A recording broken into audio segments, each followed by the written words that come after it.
Boa tarde. Desejar de início um feliz Dia das Mães, às mães, né?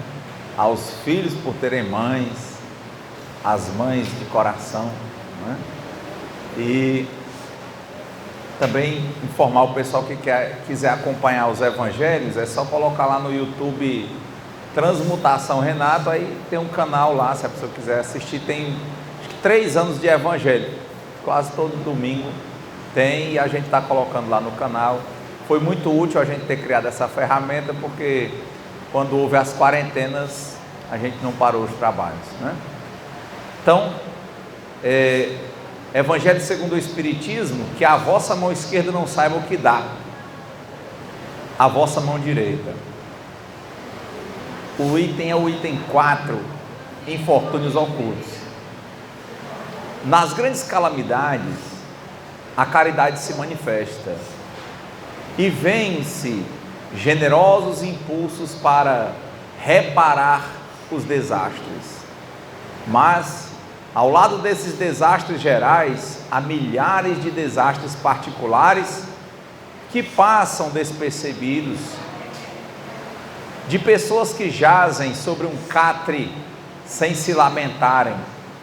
São a esses infortúnios discretos e ocultos que a verdadeira generosidade sabe ir descobrir, sem esperar que eles venham pedir assistência. Quem é esta mulher de ar distinto, vestida de maneira simples, mas cuidada, seguida de uma jovem vestida também modestamente? Entra numa casa de sórdida aparência, onde é conhecida sem dúvida, porque à porta a saúdam com respeito. Onde vai ela? Sobe até a madrasta, a mansarda. Mansarda é aquelas janelinhas que tem em alguns lugares frios, que tem tipo assim um quartinho lá em cima e tem aquela janelinha, a mansarda, né? Sobe até a mansarda. Lá mora uma mãe de família cercada de filhos pequenos. À sua chegada, a alegria brilha nesses semblantes emagrecidos. É que ela vem acalmar todas essas dores, traz o necessário, temperado com doces e consoladoras palavras, que fazem aceitar o benefício sem corar, porque esses infortunados não são mendigos profissionais. O pai está no hospital e durante esse tempo a mãe não pode bastar as necessidades. Graças a ela, essas pobres crianças não sofrerão nem o frio nem a fome, irão à escola agasalhadas, e o seio da mãe não secará para as criancinhas. Se há um doente entre eles, nenhum cuidado material a repugnará. De lá, ela se dirige ao hospital para levar ao pai algum consolo e tranquilizá-lo sobre a sorte da família. No canto da rua, à espera uma viatura, verdadeira loja de tudo que leva aos seus protegidos, que visita assim sucessivamente. Não lhes pergunta nem sua crença, nem sua opinião, porque para ela, todos os homens são irmãos e filhos de Deus. Terminada a excursão, ela se diz: comecei bem o meu dia. Qual é seu nome? Onde mora? Ninguém o sabe. Para os infelizes é um nome que não revela nada, mas é o anjo de consolação. E à noite, uma sinfonia de bênçãos se eleva para ela até o Criador. Católicos, judeus, protestantes, todos a bendizem. E aí o Evangelho continua, né? Trazendo casos de infortúnios ocultos. Quando nós começamos aqui a ver esse evangelho, que a vossa mão esquerda não saiba o que dá a mão direita, e no item 4, infortúnios ocultos, e começa trazendo uma situação de um pai que está hospitalizado, numa época em que dificilmente as mulheres trabalhavam para ganhar dinheiro, no século XIX, século XVIII, em que normalmente as mulheres eram donas de casa, e aí quando o mantenedor da casa ficava doente ou inválido, era muito mais difícil para sustentar os filhos. Você imagina uma situação que antigamente a mulher tinha muitos filhos e a mulher não trabalhava e o marido era o mantenedor da casa, e esse marido ficar doente, sem poder manter a casa, sem poder fazer nada de material para trazer o sustento da casa. E qual era o papel da mãe? Como dissemos há pouco, que não era um costume a mulher trabalhar. Onde é que ela ia arranjar trabalho? O que ela tinha que fazer para ajudar aos seus filhos? Ele começa a trazer. Quantos casos assim não aconteceram? Quantos casos ainda hoje assim não acontecem no que eles chamam de infortúnios ocultos? Quantas pessoas hoje, na velhice, estão lá no Lar Torres de Melo, que é um lar de cuidado para idosos, deitados naquele quartão bem grande de enfermaria, que há muito tempo não se levanta, não tem uma visita de ninguém. Gente que chegou lá às vezes falando, e que o Alzheimer e outros males, enfermidades do corpo, assolaram essas pessoas, e hoje elas estão lá. Você vai 10 vezes lá e 10 vezes a pessoa está na mesma cama do mesmo jeito. E ali a gente se pergunta, olhando para nós como um espelho, como nós somos impacientes, como nós somos carentes, como nós gostamos de dar uma voltinha, né?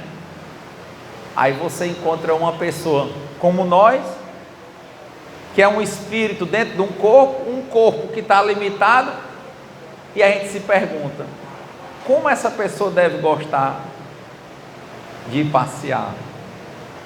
Como essa pessoa deve também ter as suas saudades, as suas carências? Como essa pessoa deve ter as suas impaciências? Mas ela está lá. É como se não existisse. Tem um teórico, que é o Boaventura de Souza Santos, ele fala, né, de uma visão monocular, ou seja, a gente só vê o que está à nossa volta, o que é mais divulgado pela a grande mídia, e tem os excluídos, que a gente não vê, e que são infortúnios ocultos. É tão bonito quando a gente vê uma criança, mas a gente percebe que tanto a criança, quanto o adulto, quanto o idoso, eles são espíritos dentro de corpos, né? E hoje, eu escutando umas lives sobre adoção, você imagina a quantidade de crianças com deficiência física e mental, que são de novo espíritos como nós dentro de um corpo, mas que estão abandonadas, desprezadas Muitas foram abandonadas pelos pais quando viram que aquela criança tinha doença, não necessariamente no sentido de dizer que é bom ou mal, mas às vezes o pai ou a mãe estava numa situação tão difícil, às vezes entregue à própria droga, totalmente adicto, né, escravo de uma situação, sem domínio de si, e entregou aquela criança num abrigo, e aquela criança está lá. O índice de adoção de crianças com deficiência é baixíssimo.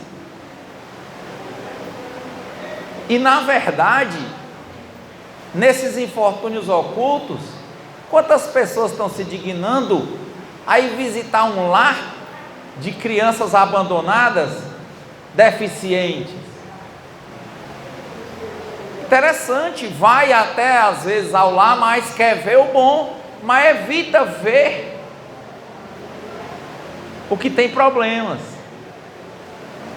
evita ver a criança abandonada que tem problema físico e mental, consequentemente evita dar atenção, e são infortúnios ocultos, são milhares, milhões de pessoas que estão aí a sofrer o desprezo, a invisibilidade. É uma produção da mídia como se elas não existissem.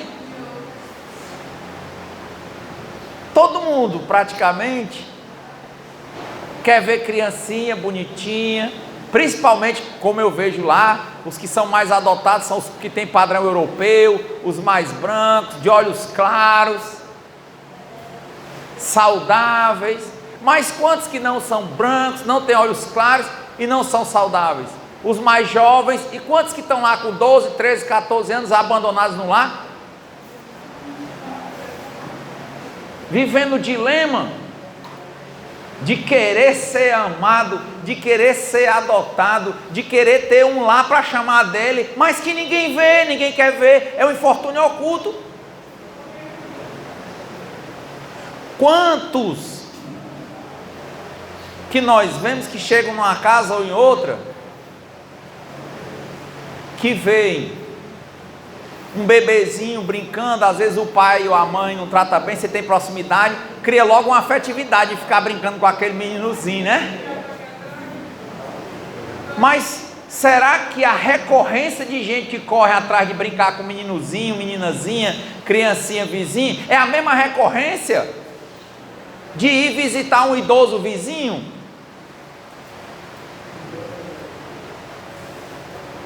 Ou não é recorrente a gente vê o discurso de idosos falando de se sentirem sozinhos?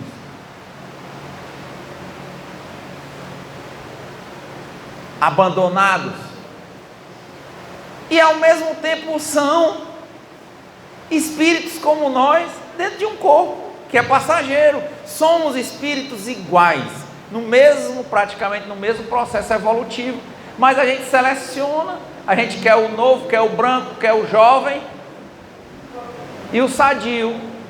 Mas quantos que não são jovens, não têm esse padrão europeu, não são tão brancos, não são sadios físico ou mentalmente, que as pessoas não querem ver, que nós não queremos ver, e que essas pessoas sofrem, que elas choram, já choraram tanto por fora, que a cara mostra a amargura de estarem chorando por dentro. O Reginaldo Rossi que dizia que a solidão é um punhal agudo.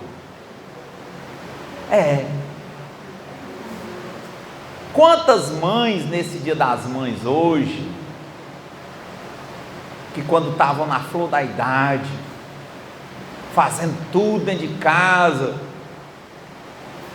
tinha aquele movimento na casa, que ela fez o almoço, que ela fez um café, aí a mãe vai e tem um AVC. Quantas hoje não tem que ficaram com dificuldade de mobilidade? Às vezes a mente está perfeita, mas o povo não vai mais.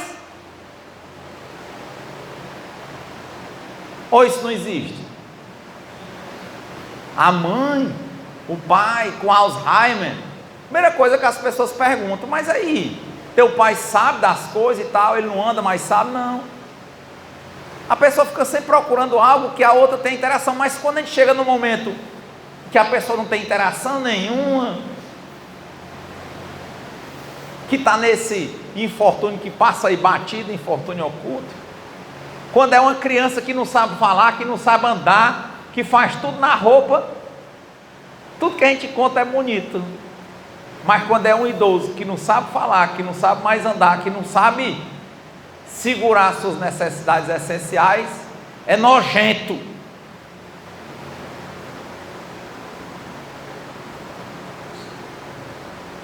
Ou isso não é infortúnio oculto? Como eu disse, casa que tem bebê, tem muito xixi e outras coisas más. E é alegre. Isso é um preconceito. E se tem um idoso com as mesmas coisas, as pessoas dizem, é podre. Não é não? Não tem isso não. Você vai brincar com o menino, vai tirar a catinga do menino, brincando. Mas quando olha para o idoso, fazendo as mesmas coisas. De novo, é um espírito dentro de um corpo, é a mesma coisa. O espírito é imortal.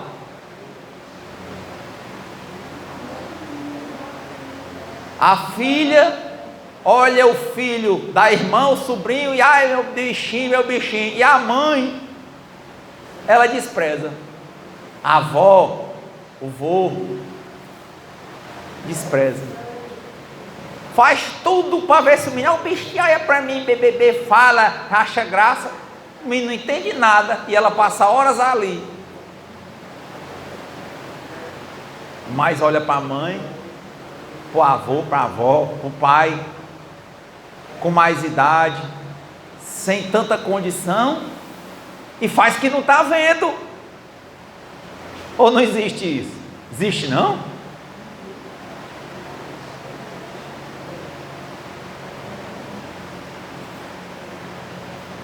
Quantos, num ano de 365 dias, não vão mais ver os pais ou os avós há anos?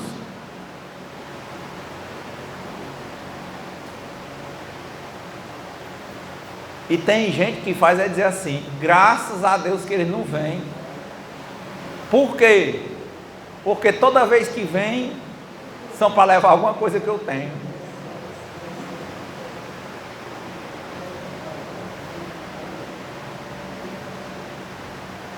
Ou essas questões não são recorrentes para vocês?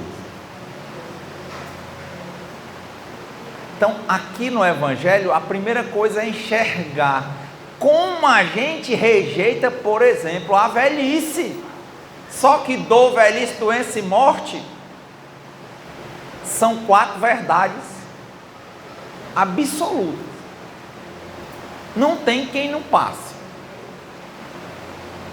Eu vi várias falas sobre, chamam idadismo, né? Ou velhofobia. Diz que há uma velhofobia forte na sociedade. Quantas pessoas eu vi? Ela dizendo, eu vi algumas mulheres falando, dizendo, poxa, eu não vou mais pintar o cabelo, assim, sabe, eu estou cansada de passar a minha vida seduzindo, assim, ela diz, eu não quero mais, sabe, por que eu tenho que estar fingindo que eu sou quem eu não sou? E assume os cabelos brancos.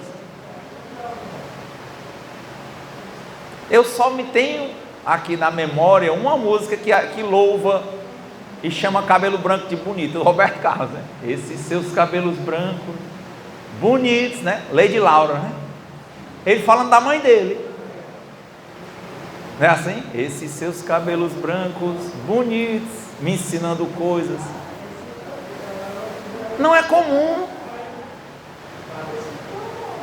Só se prega e louva e bate palma a juventude saudável.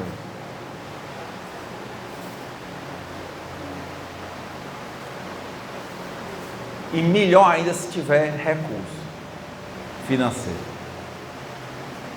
Mas a quantidade de, pense hoje, a quantidade de mãe velhinha, desprezada pela família ou explorada uma hora dessa.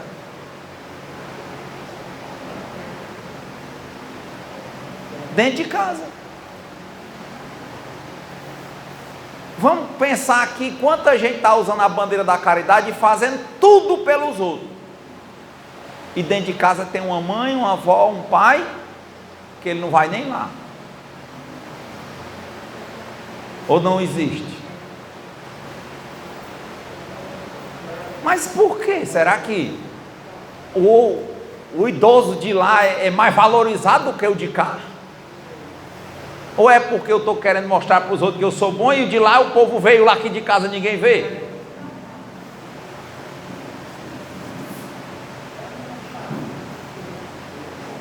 Porque é tão interessante a questão da afetividade. Eu outro dia estava conversando com um senhor que ele é bem sucedido na vida, um empresário com 80 e poucos anos. Aí ele dizia assim: ei, que filho levou aquele vereador lá do interior, hein? Que o sobrinho dele está no mesmo caminho, dava tudo a todo mundo, e no final da vida, que ele ficou com Alzheimer, os filhos, todos muito bem sucedidos, foram embora para Fortaleza, e ele ficava lá numa rede, só ele, e a senhora sem instrução, mulher dele, idosa, ele com Alzheimer e ela não, e por várias vezes que ele fazia xixi na roupa, na rede, o que ela fazia era, quando as moscas estavam em cima, pegava um caneco d'água e jogava em cima dele. Porque vinha alguém ajudar ela a tirar ele da rede só determinadas horas, uma hora para fazer alguma coisa, mas é quando aparecesse alguém. E ele olhava e dizia assim: pois é, Renato, tá vendo? O cara deu tudo o que tinha. E eu fiquei me perguntando, mas será que é porque ele deu tudo o que tinha de dinheiro? Ou porque há alguma distorção na construção dos laços de família aí? Quanta gente chega e diz assim: ó, minha mãe tem dinheiro, meu pai tem dinheiro, ficou doente e paga um home care, paga cuidadoras 3 expedientes, 3 turnos, mas os filhos só vão lá uma vez na vida, ou não vão. Imagine você sendo pai ou mãe, que teve seu filhinho, que cuidou, que brincou, quando chega na sua fase de retorno à infância, um idoso com Alzheimer forte,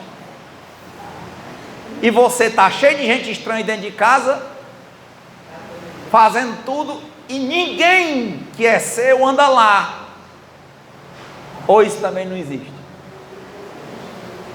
Será que é agradável? Não. Meu pai e minha mãe é bem cuidadinho, está lá, 3 enfermeiros durante o dia, tem home care, tem médico, tem fonoaudiólogo, mas tem filho, mas tem irmão. Aí a pergunta: será que você sente falta? Diga.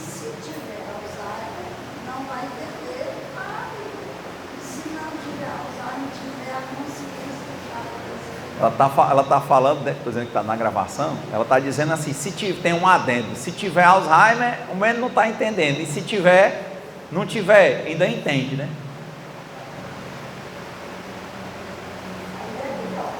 Espiritualmente, tanto faz ter Alzheimer como não, o espírito tem uma consciência, a gente não entende, mas dizem os espíritos que tem, plena.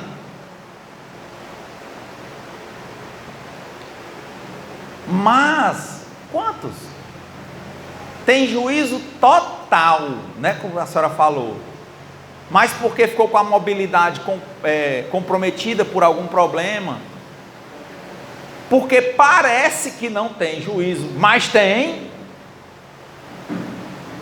já é ignorado. Aí a pessoa diz assim: mas eu não ignoro meu pai e minha mãe, não. Tem tudo lá. Está a casa limpa, de novo, tem 3 enfermeiros, tem fonoaudiólogo, tem médico. Mas será que dentro, no âmago daquela pessoa, ela não queria mais presença dos seus entes queridos, nessa situação passageira, que é uma encarnação que já está se esvaindo? Será que não dói sentir essa falta? Será que não existe saudade?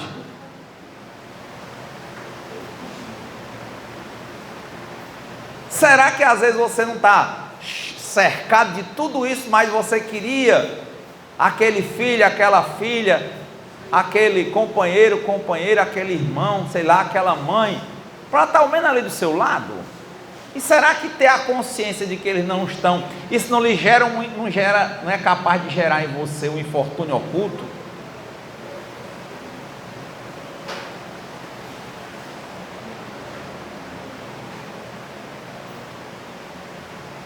Então, são muitos infortúnios ocultos. Quantos irmãos agora não estão intrigados? Quantos filhos não estão intrigados? Outro dia eu vi uma live que era sobre a biografia de um dos homens mais ricos do Brasil, que é dono daquele grupo Cosan. E ele falando que a empresa era familiar. Até outro dia um avião caiu e morreu o irmão dele, a mulher e os filhos, tudinho. E ele dizendo que nesses conflitos de família, ele passou 2 anos sem falar com a mãe dele, sem falar com nenhum irmão, e só se falava porque a filha, um dia, foi lá e apareceu na casa da avó e quebrou isso. Porque por ele, talvez, não tinha nunca mais voltado a se falar.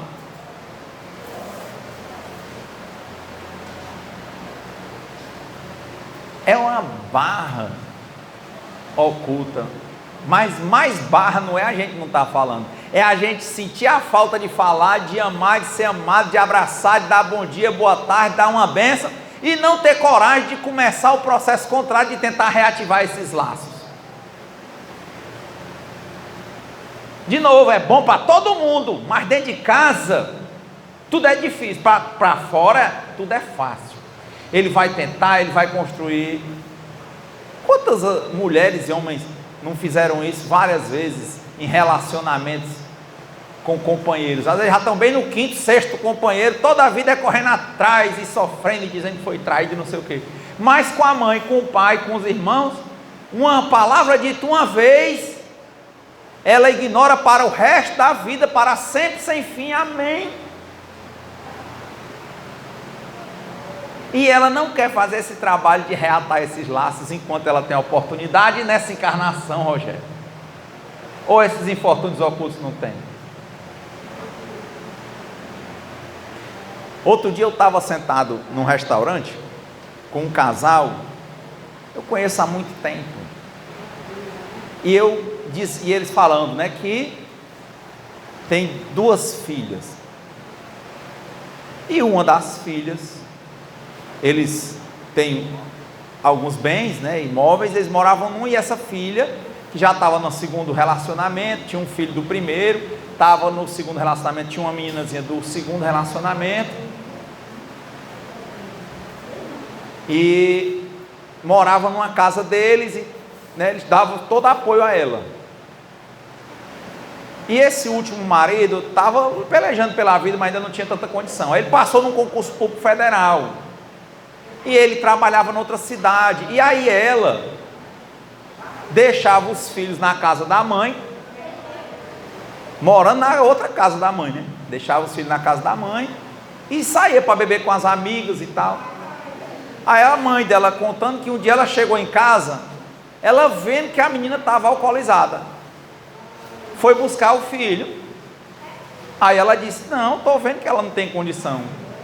A mãe disse para a filha: não, vá para casa tomar um banho, vá passar as coisas, quando você melhorar, vem, que eu lhe dou o menino. Minha amiga, ela disse que a menina abriu logo um boneco. Quem é a mãe dele sou eu. bêbada.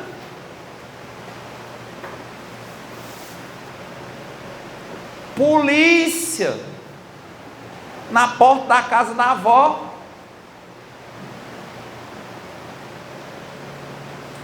Resultado, não resolveu, chegou o marido,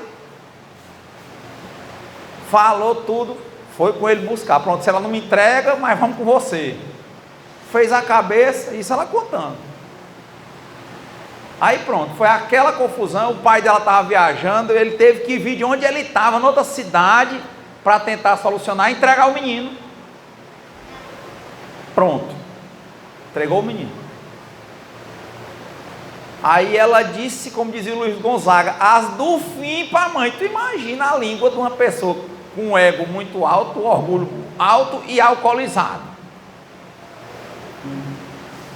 A mãe chorando, me dizendo o que é que eu fiz de errado. Como é que eu vou entregar uma criança para uma menina que, apesar de já ser mãe 2 vezes, não tem responsabilidade? O marido sai para trabalhar, ela sai para beber com as amigas, chega aqui embriagada, e eu vou simplesmente entregar o menino que é como fosse meu filho, porque toda a vida foi eu que criei. Aí ela criou um barraco na minha porta, me disse as do fim, chamou a mãe de todo nome que nem uma desconhecida pegava, porque quantas vezes a gente é grosseiro com os pais da gente.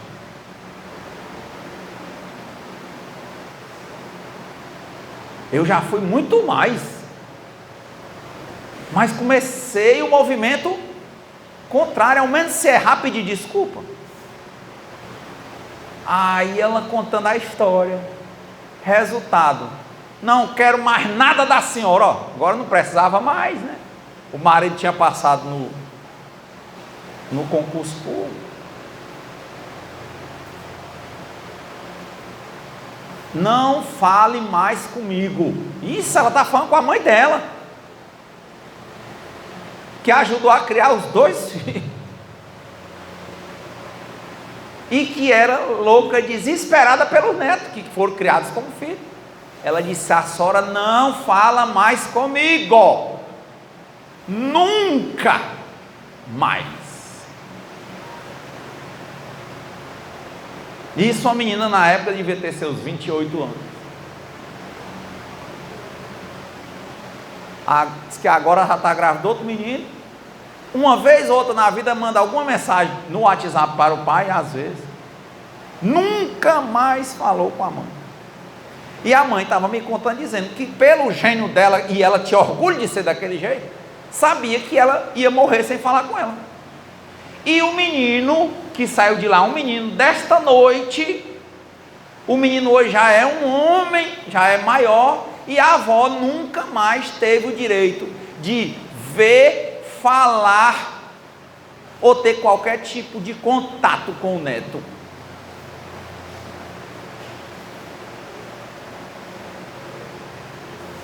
E se você for falar com a menina, ela vai dizer para você que ela está o quê? Certa.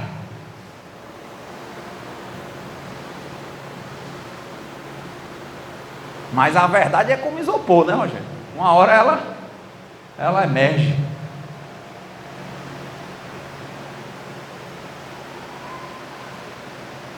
E na lei de causa e efeito, toda porta que a gente abre, a gente vai ter que fechar, ou nessa encarnação ou noutra.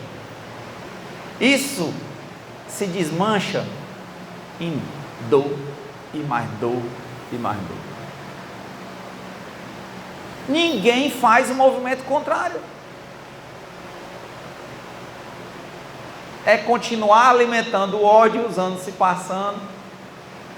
E pronto, agora vai ter mais uma netinha que ela soube por uma mensagem que ela mandou para o pai, e nem o pai vê ela, nem a mãe fala, nem vê, e ela declara ódio absoluto à mãe. Isso já tem mais de 10 anos. Isso acontece, isso existe, e se nós não controlarmos as nossas emoções, enxergarmos o nosso papel, tentarmos ser melhores do que nós mesmos a cada dia, sem querermos ser melhor do que ninguém, qualquer um aqui faz do mesmo jeito. Por isso que eu acho que Jesus disse, não julgueis. Isso aqui que eu estou dizendo, eu tento não julgar, eu tento dizer assim, Renato, tenta não fazer isso. Quando você vê que está começando um caminho assim, para, pede desculpa, faz um movimento contrário. Se o outro não quiser, parabéns, cara, mas você fez a sua parte. Faça a sua parte. Viva e deixe viver, se o outro não quer. Mas eu tenho que fazer. Se eu não consigo falar, eu escrevo. E se o outro quiser, como eu disse, eu não posso viver a vida do outro. Mas eu posso manter as portas abertas. Qualquer um, eu não trago uma condenação a essa menina. Eu penso, ela é igual a mim. Se eu alimentar o pior de mim, eu faço é pior. Então, quando um sobe, quando eu vejo todo mundo como igual, que é o que eu disse, somos espíritos em corpos diferentes, filhos do mesmo Criador, em processo de evolução, espíritos imperfeitos. Quando um cai, eu caio também. Quando um sobe, eu subo com ele. Eu tenho que orar por essas pessoas. Eu tenho que falar para que as pessoas não condenem essa família, nem essa menina, nem a mãe, mas que orem por elas e orem no sentido de olhar para si próprios e digam: meu Deus, me ajuda a que as minhas emoções não me dominem de modo que eu faça esse tipo de caminho, ou se eu começar esse caminho eu não tenho a capacidade de voltar. Me ajuda, Pai, a voltar. Me ajuda a reconstituir minha família. Me ajuda a pedir desculpa, me ajuda a pedir perdão, me ajuda a perder, se eu tiver de perder, agora, porque eu sei que lá na frente eu vou ganhar muito mais. São os infortúnios ocultos, porque começa isso, o que vai na boca é o que vem do coração. Eu atraio a energia que eu tenho. Dizia a professora Lucilena Galvão: se você sempre está cercado de pessoas que você não gosta, olhe para você que provavelmente você tem as mesmas qualidades que você atrai. Você passou no concurso disso aí. Mude, que as coisas vão mudar. Mude. Seja você a mudança que você quer ver no mundo. Faça a sua parte, assuma a sua responsabilidade, dê o primeiro passo. Se entrou pelo cano, volta pelo mesmo canto e vai fechando as portas que abriu. Não quer dizer que você não vai poder ajudar o de fora não, dar conselho de fora não, mas primeiro, antes de falar, tente fazer. Mas no mundo de livre-arbítrio você pode escolher o que você quiser.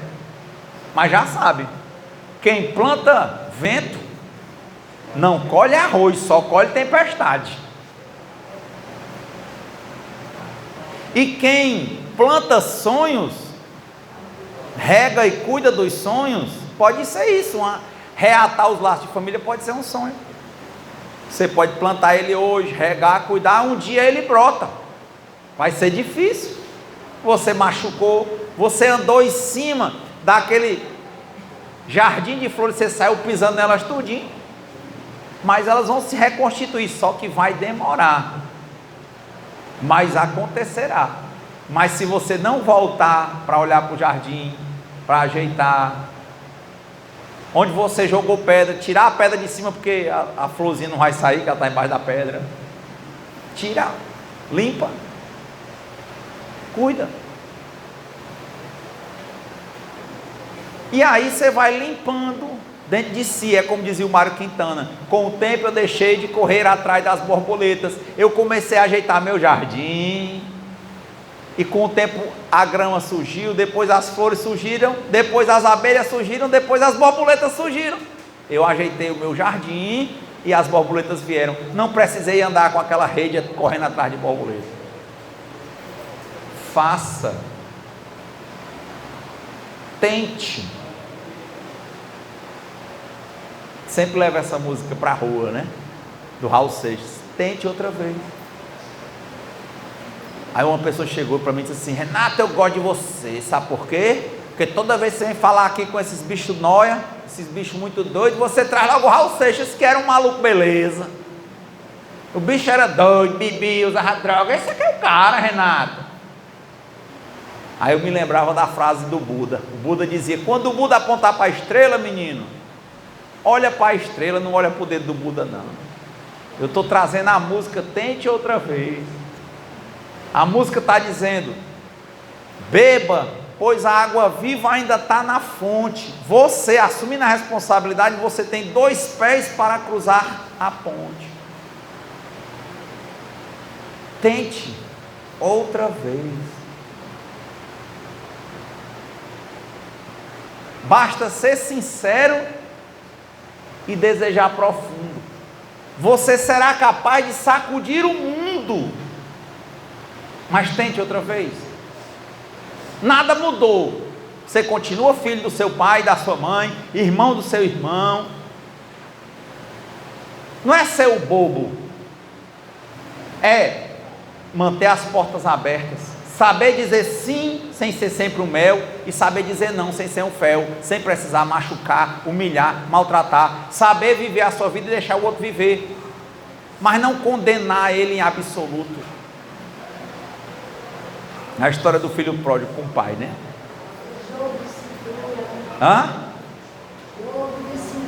Ter jogo de cintura, saber engolir um outro sapinho, né? Fazer um sapão. Saber às vezes fazer ouvido de mercador, ficar surdo. Eu achei tão interessante. Eu tenho uma colega que ela teve problema de surdez e ela usa um aparelho, é muito forte, ela usa 2 aparelhos, ela era praticamente surda mesmo, sem um aparelho ela praticamente não escuta. Aí ela disse que vivia brigada com a mãe, com os irmãos, aí foi estudar, lutar, para passar na cara da família que ela podia, sabe? Que ela era a coitadinha, que era moca, e ela venceu. Ela diz: ganhei dinheiro, não sei o que, mas a relação dela com a família, com as irmãs, era horrível. Aí ela disse que era assim, ela brigava, elas brigavam, então toda vez que ia na casa da mãe, era uma cachorrada. Aí ela disse que começou a fazer o caminho contrário, tentar fazer a parte dela, tentar dar o bom. Assim, o universo é um espelho, eu dou o bom, uma hora eu recebo o bom, se eu dou o ruim, volta para mim. Aí ela disse que pronto, ela fazia, quando as irmãs tocavam nos assuntos que sempre dava confusão, porque, por exemplo, no meio do caminho ela teve uma filha, sem casar e tal, e elas falavam: mas tu não presta. Ela disse que aprendeu uma coisa, que antes ela se magoava, sabe? Ela disse: eu preciso me dar bem com a minha mãe, com as minhas irmãs, já estou idosa. Elas não fazem, mas eu posso fazer a minha parte.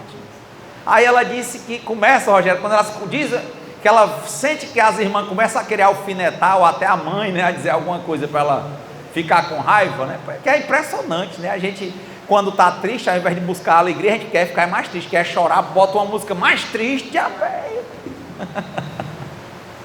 Aí ela aprendeu, sabe o quê? Ela disse que quando a irmã ou a mãe começa a falar alguma coisa que ela não, que sabe que vai machucar ela, que ela não sabe ouvir ainda, ela vem bem devagarzinho assim, aí coça a orelha, aperta no aparelho e desliga, aí ela não ouve. Legal, né, cara? Ela não ouve. Aí diz que a irmã dela fica e ela olhando bem direitinho assim, ela diz que fica treinando assim, como ler os lábios, né, assim e tal. Aí quando a menina, não é, não sei o que, quando ela vê que está perguntando, ela vem devagarzinho e diz: não, é mesmo, tá. Às vezes a pessoa que quer brigar não quer nem saber se está ouvindo, ela quer só que tu confie. Rapaz, tu não presta não.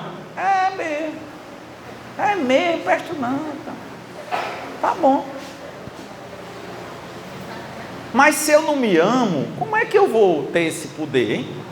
Eu vou querer me provocar para eu valente e bater. Uma pessoa é grosseira comigo, ao invés de eu pegar e me calar, eu quero é ser grosseiro também. Porque tem muitas formas de ser grosseiro. Não é só gritando não, porque o silêncio que agride. Quantas vezes você está com um casal, ou 2 irmãos, ou um pai e um filho, diz uma coisa que o outro não gosta, e ele fica, por exemplo, ele se cala naquela hora para não brigar. Mas não, esse aí é o saudável. O que não está saudável, ele faz o quê? Ele se cala e fica como fosse sem falar com o outro, para machucar, sabe? É um tom de manipulação, sabe? Ele quer manipular o outro, humilhar o outro, como quem diz, ó, eu estou com raiva. Não era muito mais fácil falar abertamente sobre o sentimento, dizer, eu estou com raiva. Me desculpe, mas silêncio que agride, agride. E a pessoa que faz, sabe que está fazendo para agredir. E só que às vezes esse silêncio se torna horas, dias e anos. Se intriga sem ter partido o dedo, né? Não tinha esse negócio para se intrigar, partiu o dedo. Então, agradecer a vocês por estarem aqui no Dia das Mães, agradecer a Deus da forma que nós o concebemos, por nos permitir estarmos aqui para enxergar os infortúnios ocultos,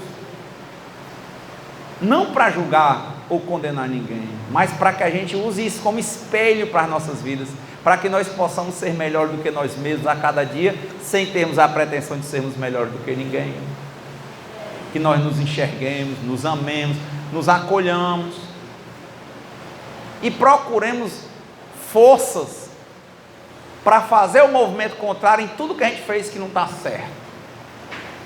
Faça certo que dá certo. Então, que Deus nos conceda a serenidade necessária para aceitarmos as coisas que nós não podemos modificar, coragem para modificar aquelas que nós podemos, sabedoria para perceber a diferença. Seja feita a vontade de Deus antes da nossa. Para isso nós entregamos, confiamos, aceitamos, né? E acreditamos. Muita paz e boa semana.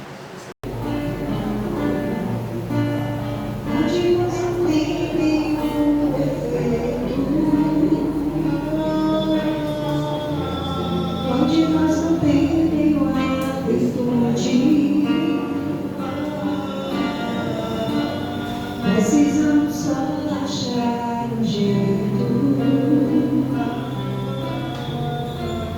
de suavizar o lado de. Vamos ajudar-nos mutuamente e somar as nossas qualidades. Fazer um mundo diferente e tirar a força da maldade. Um dia todos nós seremos juntos. Vamos trabalhar e acreditar.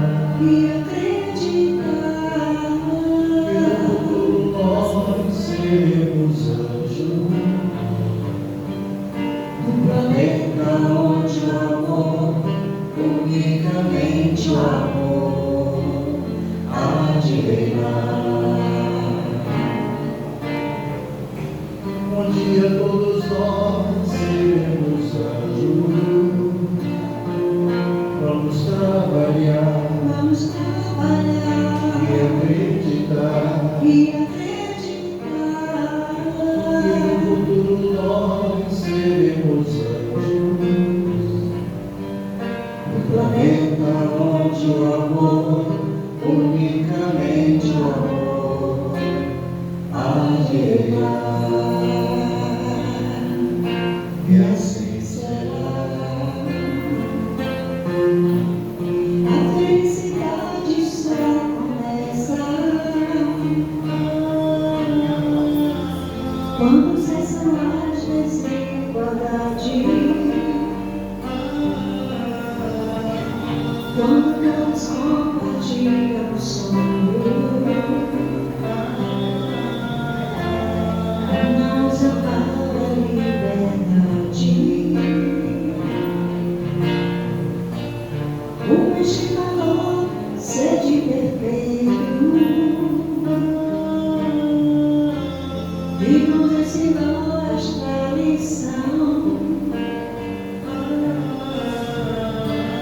que somente amor será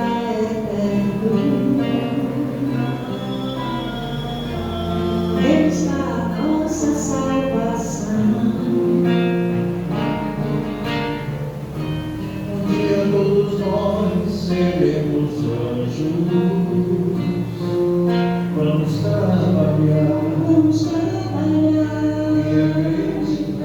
e acreditar que nós seremos anjos no planeta onde o amor, unicamente amor, há de reinar. um dia todos nós seremos anjos.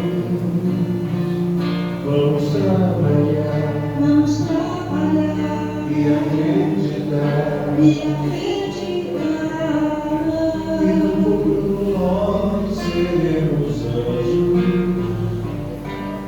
no planeta onde o amor, unicamente amor, há de reinar.